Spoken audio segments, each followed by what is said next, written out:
June 13th, 1942. The Atlantic Ocean is black and silent beneath a blanket of fog. A lone Coast Guard seaman walks his midnight patrol along the dunes of Amagansett, Long Island, flashlight in one hand, flare gun in the other. His name is John Cullen, 21 years old, fresh from training, and utterly unaware that history is about to find him. Out of the haze, shadows begin to form. 4 men, their outlines glistening with seawater. They claim to be local fishermen whose boat has run aground, but their clothes don't match their story. One of them, tall and sharp-eyed, steps forward. His name, though Cullen doesn't yet know it, is George John Dash, leader of a secret Nazi team sent by submarine across the Atlantic. Cullen asks for identification. The stranger hesitates, then lowers his voice. "You don't know what this is all about," he says. "I wouldn't want to kill you." A pause. Then Dash reaches into his pocket and pulls out a wad of damp American bills. $300, more than a month's pay for the young guardsman. "Take it. Forget you ever saw us." Cullen pretends to accept. He backs away slowly, nodding, heart pounding. The men disappear into the dunes. Moments later, Cullen bursts through the door of the Amagansett Coast Guard station. He gasps only 4 words. "There are Germans on the beach." By dawn, the fog has lifted. Buried in the sand, investigators uncover wooden crates packed with explosives, detonators, and German Navy uniforms. Out at sea, a grey U-boat slips beneath the waves, vanishing back toward Europe. For the first time since the War of 1812, foreign soldiers had touched American soil and shattered its illusion of safety. Their mission, ordered by Adolf Hitler himself, is to cripple America's war industry and sow terror across the nation. 8 men, trained by the Abwehr, armed with dynamite and cash, now vanish into the heart of the United States. What none of them realize is that within weeks their mission will collapse, not from the guns of the FBI, but from betrayal within their own ranks. This is the story of Operation Pastorius, Hitler's failed invasion of America. In the winter of 1941, as Europe burned under the thunder of war, Adolf Hitler turned his gaze westward, across the Atlantic. America had entered the conflict after the attack on Pearl Harbor, and in the Führer's mind, the time had come to strike back, not on the battlefields of Africa or in the skies over Europe, but on American soil itself. He wanted panic. He wanted fear. He wanted the American people to know that even across an ocean, they were not beyond his reach. To make this vision real, Hitler called upon one of his most trusted intelligence officers, Admiral Wilhelm Canaris, the head of the German military intelligence agency, the Abwehr. Canaris had a history of daring covert operations. During the First World War, he had sent agents into Morocco to blow up French installations and had organized sabotage missions in New York Harbor. Now, he was tasked with bringing the war back to America. From his headquarters in Berlin, Canaris summoned a man named Walter Kappa, a lieutenant in the German army who had once lived in the United States. Kappa knew America well, its optimism, its complacency, and its blind faith that the war was an ocean away. He understood its cities, its culture, its vast industries, and its weak points.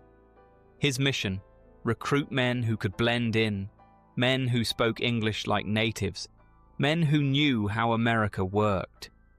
The plan was codenamed Operation Pastorius, after Francis Daniel Pastorius, the German settler who founded Germantown, Pennsylvania, in 1683, the first permanent German community in the New World.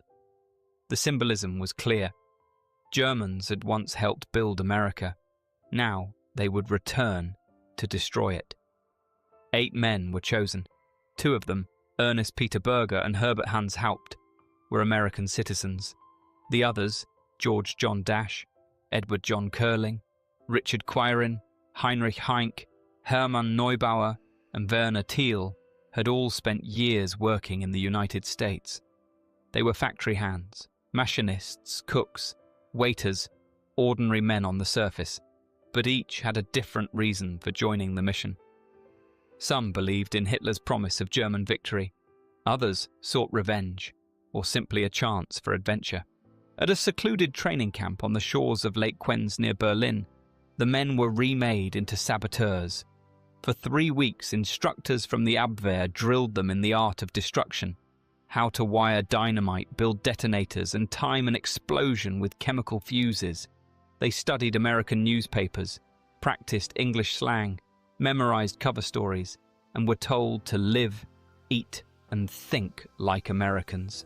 Their targets were chosen with precision: the hydroelectric plants at Niagara Falls, the aluminum factories of Tennessee, Illinois, and New York, locks on the Ohio River near Louisville, the vital Horseshoe Curve Rail Pass in Pennsylvania, the Penn Salt chemical plant outside Philadelphia, where the rare element cryolite, essential for making aircraft aluminum, was being produced. They were also ordered to plant bombs in crowded public places, railway stations, bridges, water systems, even Jewish-owned stores, to spread chaos and terror among civilians.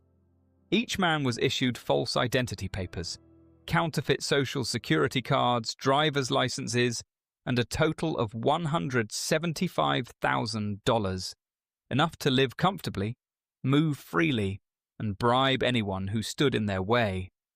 But even before the mission began, cracks appeared. Dash, the oldest and most experienced of the group, accidentally left sensitive documents on a train.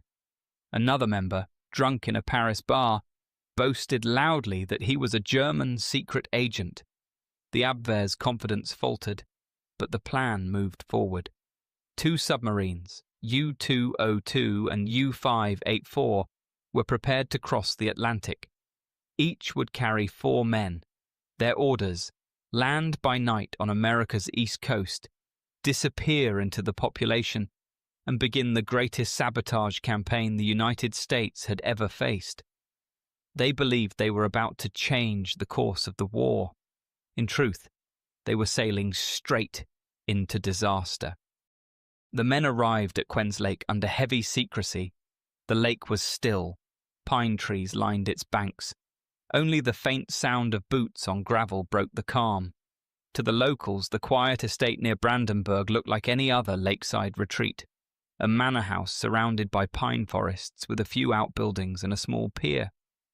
But behind its closed gates, the Abwehr had built a factory of spies. Here, in the spring of 1942, 8 men began their transformation from wanderers and labourers into Hitler's saboteurs. Their days followed a strict rhythm. At dawn, physical drills, boxing, running, and jiu-jitsu. After breakfast, long hours in makeshift classrooms learning the science of destruction. They memorized the wiring of explosives, the behavior of acids, and the delicate chemistry of delayed fuses. They learned to make detonators from household items, sugar cubes, peas, even shaving cream tins. Every lesson had one purpose: to teach them how to turn ordinary objects into weapons. George Dash, the leader, stood apart from the rest. In his late 30s, calm and thoughtful, he'd already lived a dozen lives. He'd once been a stowaway to America, worked as a waiter in New York, and even served briefly in the US Army. To him, this mission was a test, but not of loyalty to Hitler. Dash distrusted the Nazi regime deeply. He had seen its corruption and brutality. Yet to survive in Germany, he played along. Ernest Berger, another of the chosen 8, shared that quiet doubt. Once a loyal Nazi and a member of the stormtroopers, he'd been imprisoned in a concentration camp after criticizing the Gestapo. Now, out of work and under watch, he accepted recruitment into the operation as a way to prove his usefulness, or perhaps to escape the regime that had betrayed him. Others felt differently. Edward Curling, who would lead the second team, was a true believer, a proud party member who'd lived in Florida and dreamed of returning to America as Hitler's instrument. Heinrich Heinck and Richard Quirin were machinists who had worked in the US during the Depression, now hardened by the war and eager for recognition. Werner Thiel, Hermann Neubauer and Herbert Haupt were younger, restless, drawn by a mix of patriotism and recklessness. Haupt was just 22, an American citizen by birth who had lived in Chicago before returning to Germany. His parents had no idea their son was about to come back to the United States wearing the invisible uniform of the enemy. The men practiced their roles as Americans. They spoke only English at the dinner table, reading from Time and Life magazines provided by their instructors. They adopted new names, Paul, Jack, and Harry, and built entire lives from thin air, fake addresses, old jobs, school memories that never happened. The goal was to vanish into the crowd once they arrived in the US. During evenings by the lake, the mood shifted between excitement and fear. Some talked about the mission's glory, how they would strike a blow that would make Hitler proud. Others whispered about what would happen if they were caught. They all knew the rule. If captured in uniform, they'd be prisoners of war. If captured in civilian clothes, they'd be spies. And spies were executed. Before departure, Walter Kapper, their Abwehr overseer, gathered them in the manor's hall. He looked over the 8 men, all dressed in civilian suits now, each carrying a small bag of personal belongings, and told them, "In America, you are ghosts. You will have no homeland, no name, no uniform, only your mission." On a May morning in 1942, the men were driven to the French coast under armed guard. The smell of diesel oil and salt filled the air as they boarded their U-boats, U-202 for Dash's Long Island team, and U-584 for Curling's Florida group. Each submarine was loaded with waterproof crates filled with dynamite, fuses, timers, and stacks of American cash, enough to sustain the teams for 2 years of sabotage. They vanished beneath the waves, believing they carried the future of the Reich with them. The Atlantic was merciless that June. The 2 U-boats crept across the ocean's surface like predators, silent, grey, and cold. Inside, the 8 men endured cramped quarters and the stench of diesel fuel. They were forbidden to smoke, forbidden to speak loudly, forbidden even to hope for rest. Every sound mattered. Above them, Allied patrols roamed the skies. 1 depth charge, 1 sonar ping, and the mission would die before it began. After nearly 3 weeks submerged, U-202 reached the coast of Long Island. It was just past midnight on June 13th, 1942. The captain, Hans-Heinz Lindner, ordered the vessel to surface near the village of Amagansett. A thick fog rolled over the beach, and the tide was low. The grey submarine eased upward, its tower barely visible in the darkness. The saboteurs climbed out of the hatch one by one, their faces pale from weeks below deck. Dash, Berger, Quirin, and Heinck, the Long Island team. Each man carried a waterproof crate packed with explosives, detonators, and $80,000 in American cash. Their orders were simple: bury the supplies, change into civilian clothes, and disappear into the city. But the sea was not kind. As they rowed their rubber dinghy toward shore, a wave caught them broadside, nearly capsizing the craft. The men scrambled through the surf, soaked and breathless, dragging their heavy crates across the sand. And then, as if fate itself were watching, a beam of light cut through the fog. A young Coast Guardsman, John Cullen, was on patrol. The encounter that followed, tense, awkward, terrifying, would doom the entire operation. Dash bribed him with $300 and a threat, hoping to buy silence. Instead, Cullen ran for help. By the time the Coast Guard returned, the Germans were gone. All they found were hastily buried uniforms, shovels, and wooden boxes stamped Deutsche Kriegsmarine. The U-202, stranded on a sandbank only a few hundred meters offshore, managed to free itself moments before sunrise. As it slipped beneath the waves, the saboteurs were already on the Long Island Railroad, headed for Manhattan. 4 days later, another submarine broke the surface, this time off Florida's Ponte Vedra beach. The 4 men aboard, Edward Curling, Werner Thiel, Hermann Neubauer and Herbert Haupt, came ashore dressed in swimming trunks and German Navy caps. Once on land, they buried their supplies, changed into civilian clothes and split into pairs. Their destinations, Chicago, Cincinnati and New York. Both groups were to meet on July 4th in Cincinnati to coordinate their sabotage campaign. Their targets were ambitious: factories, power plants, bridges, railroads. They planned to strike quietly, methodically, using time-delayed fuses and small bombs that would cripple production and sow chaos. For now, though, they blended in. The Long Island men checked into a Manhattan hotel under false names, spending freely in bars and restaurants. The Florida team boarded trains northward, moving easily through crowds. No one looked twice at them, but something was wrong. The close call on the beach had shaken Dash deeply. The young Coast Guardsman's face haunted him.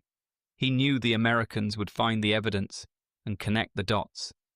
Every newspaper headline, every radio broadcast about coastal patrols felt like a tightening noose. As the days passed, paranoia turned to conviction. Dash no longer believed in the mission. He no longer believed in Hitler. He told Berger that continuing meant death, not only for them, but for countless innocents. George John Dash sat on the edge of the hotel bed, staring out the window at the noise and light of New York City. It had been nearly a week since the landing. The others were scattered, some in Florida, some already on trains to Chicago. But the weight of their secret was unbearable. He turned to Ernest Berger, the man he trusted most among the team. Berger stood near the door, tense, waiting. Dash said quietly, "I can't do it. I won't do it." Berger frowned. "What do you mean?" Dash motioned toward the window. "If we disagree, one of us will walk out that door. The other will fly out this window." Then, after a long silence, he confessed everything. He hated Nazism. He despised the Gestapo and the war. He had no intention of blowing up factories or bridges. He wanted to stop the operation by turning himself in. Berger, who had once been imprisoned by the Nazi regime for criticizing its brutality, listened without a word. When Dash finished, he nodded. "Then we go together." On June 15th, Dash took the first step, using the alias Franz Pastorius, a mocking reference to the operation's code name. He phoned the FBI office in New York. "I have come from Germany," he said. "I have important information for your government." The agent on the other end thought he was a crank and hung up. Undeterred, Dash packed a small suitcase, stuffed it with cash and documents, and bought a ticket to Washington, D.C. When he arrived, he walked straight into FBI headquarters and asked to speak with Director J. Edgar Hoover. The receptionist laughed. Instead, Dash was sent to Assistant Director D.M. Ladd. Ladd listened politely as the foreign man spoke about submarines, explosives, and Hitler's plan to destroy America's industries. Then Dash opened his suitcase and turned it upside down. $84,000 spilled across the desk. The room fell silent. That got their attention. Within hours, FBI agents began taking statements. Dash gave them everything: names, aliases, meeting points, codes, and locations of the buried equipment. He dictated for days, filling hundreds of pages. He was cooperative, calm, and precise. He even predicted where and when the other agents would meet. By the end of June, the FBI had captured all 8 men. The Long Island group was arrested first in New York. The Florida team was found in Chicago. Not a single shot was fired. Dash believed he would be treated as a hero, the man who single-handedly dismantled Hitler's spy network before a single bomb could detonate. But that wasn't how Washington saw it. J. Edgar Hoover saw an opportunity. In the anxious months after Pearl Harbor, America was desperate for reassurance, proof that its defenses were strong and its intelligence services effective. The public wanted victories, not complexities. So Hoover took credit. He announced that the FBI had cracked a Nazi sabotage ring through brilliant detective work. He never mentioned Dash's confession. He never spoke Berger's name. The newspapers hailed Hoover as the man who stopped Hitler's invasion of America. Headlines celebrated the FBI's swift and skillful action. Across the country, citizens felt a surge of pride. The truth that the entire operation had collapsed because one saboteur had defected was buried. For Dash and Berger, the victory they had handed to the United States came with a price. They were arrested and held under guard, accused of espionage alongside the men they had betrayed. Dash tried to explain. He wrote letters to Hoover, to President Roosevelt, to anyone who would listen. He insisted that he had come forward not out of fear, but conscience. But in wartime America, no one wanted to hear about the conscience of a Nazi.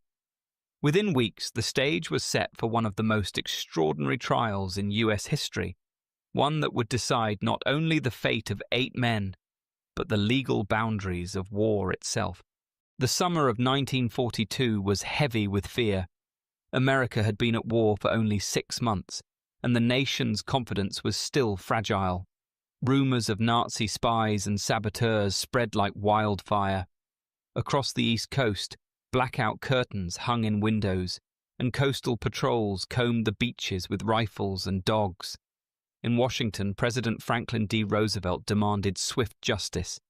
When his advisors suggested trying the captured saboteurs in a civilian court, Roosevelt refused. "They came to destroy this country," he said. "They will be tried as enemies of the United States, not as citizens."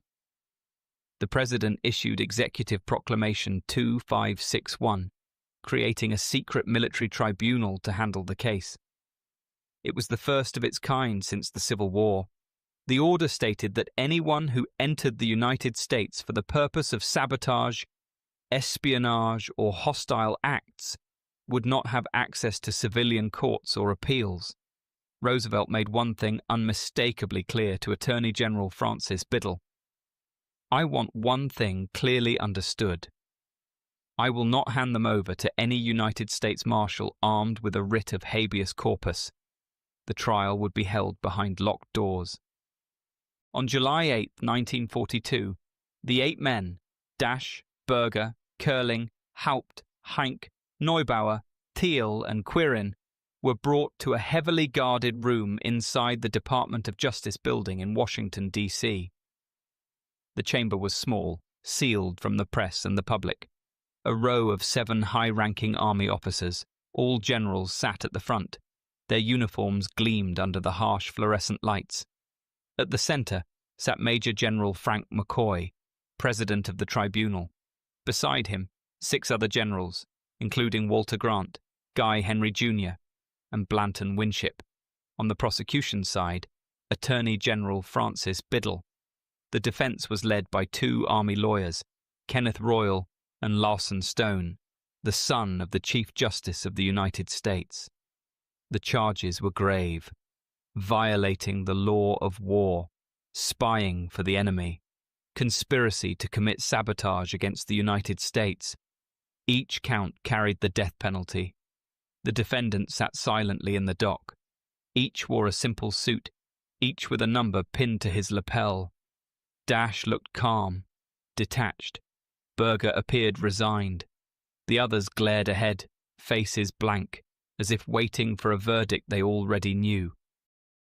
The defense tried desperately to argue that the men should be tried in civilian courts, since 2 of them, Berger and Haupt, were American citizens. Their appeal reached the Supreme Court in record time. The case would be remembered as ex parte quirin, a decision that defined the legal concept of the unlawful combatant. The court ruled unanimously that the president had acted within his wartime powers. The military tribunal would proceed. Inside the courtroom, witnesses described the landings, the crates of explosives, and the U-boats that vanished back into the Atlantic. FBI agents recounted the confessions Dash had given in exhaustive detail, though no mention was made of his voluntary surrender. Every piece of evidence painted the men as ruthless invaders. The trial lasted just 3 weeks. On August 1st, the tribunal delivered its verdict. All 8 were guilty. Roosevelt immediately reviewed the recommendations. Then, with a pen stroke, he commuted Dash's sentence to 30 years in prison and Berger's to life, acknowledging in secret the role they had played in exposing the plot. For the remaining 6, he ordered execution. At dawn, on August 8, 1942, inside the District of Columbia jail, the condemned men were led one by one into the small chamber where the electric chair awaited. There were no cameras, no public witnesses, only soldiers, priests, and the hum of the current.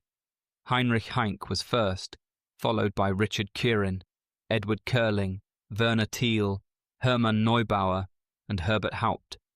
By mid-morning, all 6 were dead.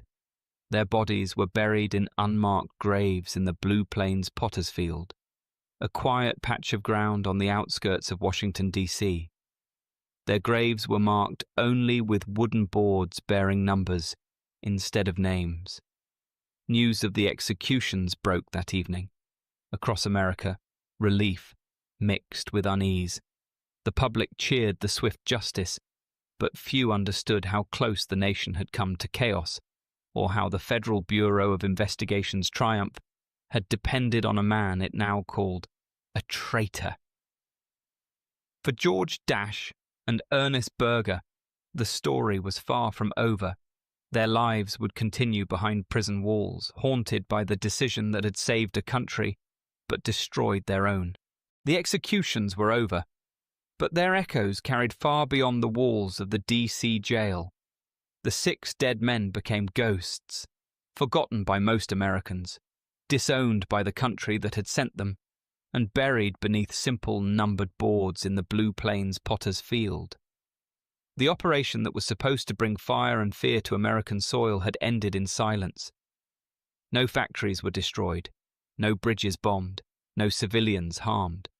The only casualties were the saboteurs themselves, victims of a plan doomed by arrogance, incompetence, and the human conscience of one man. When news of the fiasco reached Berlin, Adolf Hitler was furious. He raged that his agents had failed before even striking a single blow. He turned his anger on Admiral Canaris, accusing him of weakness and treachery. "Why didn't you send Jews?" he shouted, disgusted that Germans had once again shown mercy to the enemy.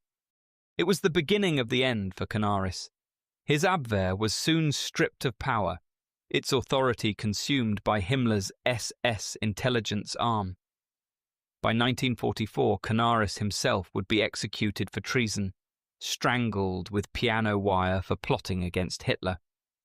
After Operation Pastorius, Nazi Germany never again attempted a major sabotage mission on American soil. There would be one smaller attempt, Operation Elster in 1944, when 2 SS agents were landed by submarine off the coast of Maine to spy on US industries. Within weeks, they too were captured after one turned himself in. The Nazis had learned nothing. In the United States, the case had far-reaching consequences. The Supreme Court decision in Ex parte Quirin created a precedent that would shape American law for generations, defining unlawful combatants and granting presidents wartime authority to try such enemies before military tribunals. It would be cited again decades later in wars far from the beaches of Long Island. For J. Edgar Hoover, The episode was a public relations triumph. He emerged as a national hero, hailed for protecting the homeland. The newspapers, fed by FBI press releases, told a simple story. The Bureau had foiled a Nazi plot through skill and vigilance. There was no mention of George Dash's confession, no hint that the case had been handed to the Bureau on a silver platter. Hoover's legend grew, and so did his control over America's secret world. Meanwhile, George Dash and Ernest Berger sat in their prison cells, forgotten. They had saved lives, perhaps even cities, but their names were cursed. To Americans they were spies, to Germans, traitors. In April 1948, President Harry Truman quietly signed an order granting both men clemency, on one condition: they would be deported immediately and could never return to the United States. Dash and Berger were released, put on a plane, and delivered to the American occupation zone in Germany. The homecoming was cold. No one greeted them. No one thanked them. The German press called them cowards and collaborators.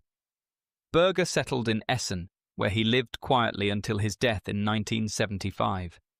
Dash, bitter and lonely, tried for decades to clear his name. He wrote a memoir titled 8 Spies Against America, insisting he had acted to prevent bloodshed, not to betray his comrades. But neither Germany nor America wanted to listen. He died in 1992 at 89 in the city of Ludwigshafen, almost completely forgotten. One man, however, was remembered. John Cullen, the young Coast Guardsman who had stumbled upon the landing party that foggy night, became a national hero. He received the Legion of Merit, one of the few enlisted men to earn it during the war. His actions led directly to the creation of the Coast Guard Beach Patrol, a force that would guard thousands of miles of US coastline for the rest of the conflict. Cullen lived to see old age, often asked to retell the night he met the Germans on the beach. Each time, he would shake his head and say, "I just did my duty." In 1982, 4 decades after the executions, a small ceremony was held at Blue Plains. The wooden boards that marked the saboteurs' graves were replaced with simple granite markers, 6 stones engraved only with numbers. No names, no flags, no visitors. By then, the world had moved on. But beneath those stones lay the final proof of how a single night's decision, a moment of conscience, could change the course of war.